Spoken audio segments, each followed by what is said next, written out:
is the king of music? Is it the king of rock and roll Elvis Presley or the king of pop Michael Jackson? This dispute has been going on for years and will never ever come to a conclusion.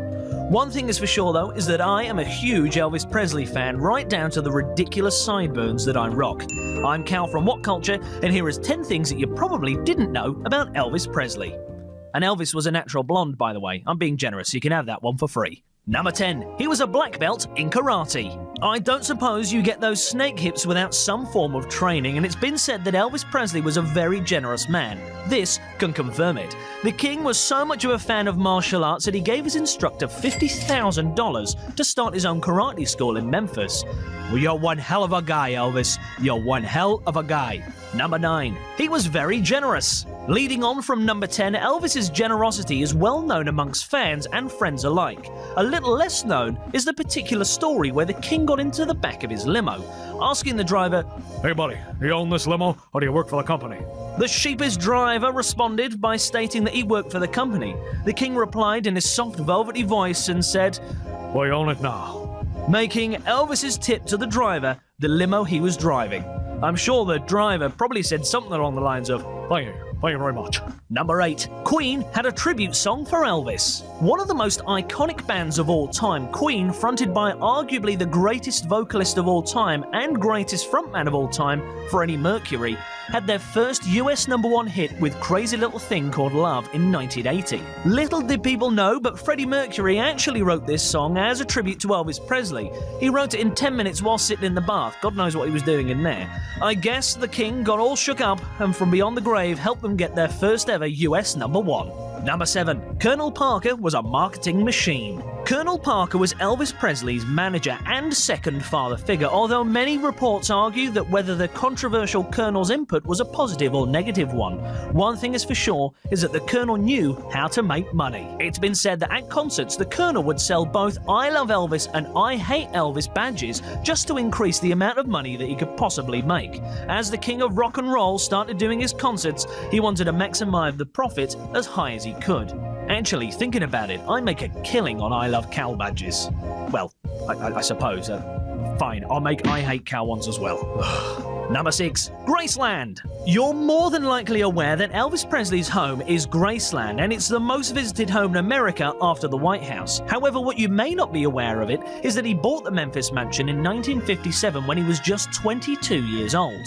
He would use his 14-acre plot as his home for 2 decades. The graves of the king and his parents can be found at Graceland, and in 2006, George W. Bush became the first sitting president to visit Graceland.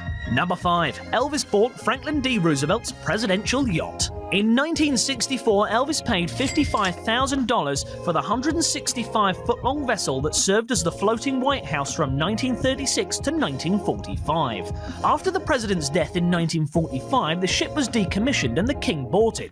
However, he soon donated it to St. Jude's Children's Hospital, which in turn sold the vessel to raise money for the hospital. Elvis had one big heart filled with burning love, and even if that heart was wooden, God, I listened to too much Elvis. That's Elvis knowledge there. That's Elvis song knowledge right there. Number 4. Elvis never performed outside of North America. An estimated 40% of Elvis's music sales have been outside the United States. However, with the exception of a teaspoon's worth of concerts that he gave in Canada in 1957, he never left North America to perform. A number of different origins have suggested that Colonel Parker turned down fruitful offers to perform overseas due to him being an illegal immigrant and feared that he would not be allowed back into the US. Elvis didn't go alone for the fear of being lonesome, and he didn't want to be cruel to the Colonel. I've done it again, I'm sorry. Don't be cruel, are you lonesome tonight? I can hear the I Hate Cal badge sales ringing. We've hit the top 3. Number 3. His school life wasn't plain sailing. Unlike other music greats, Elvis wasn't a straight-A student, stating, "I wasn't popular in school. I failed music. The only thing I ever failed." In school, Elvis entered a talent show and blew the roof off it, because nobody knew that he even sang. He was amazingly popular after that, and little did he know how popular he'd become with millions of fans, or 1 or 2 celebrity fans. Number 2. His underwear went on auction. In 2012, Elvis Presley's underwear was put on auction, but surprisingly, nobody bought them. Who knows why anyone would want to buy an old pair of pants, the king's or not. It's never been listed as to whether it was the early attractive double leather, double denim Elvis or the jumpsuit Viva Las Vegas carrying a couple of extra pounds Elvis. Either way, the undies didn't flog. Maybe he should have tried selling blue suede shoes instead of brown-stained skivvies. Number 1. He was once nearly kidnapped. In August 1977, just 2 weeks after the King's death, police were told by an informant about a plot to steal Elvis Presley's £900 steel-lined copper-plated coffin and hold his remains for ransom. With this information, a police task force was assigned to watch the grave at Forest Hill Cemetery in suburban Memphis and successfully caught 3 men, Raymond Green, Eugene Nelson and Ronnie Atkins, snooping around Presley's grave. Just how the men were going to get through 2 concrete slabs and the solid sheet of marble that covered the coffin is completely unknown, since no tools or explosives were ever found. That also doesn't take into account how they're even going to lift the coffin without a forklift. So, fortunately that was stopped, but if they hadn't, Elvis may well have left.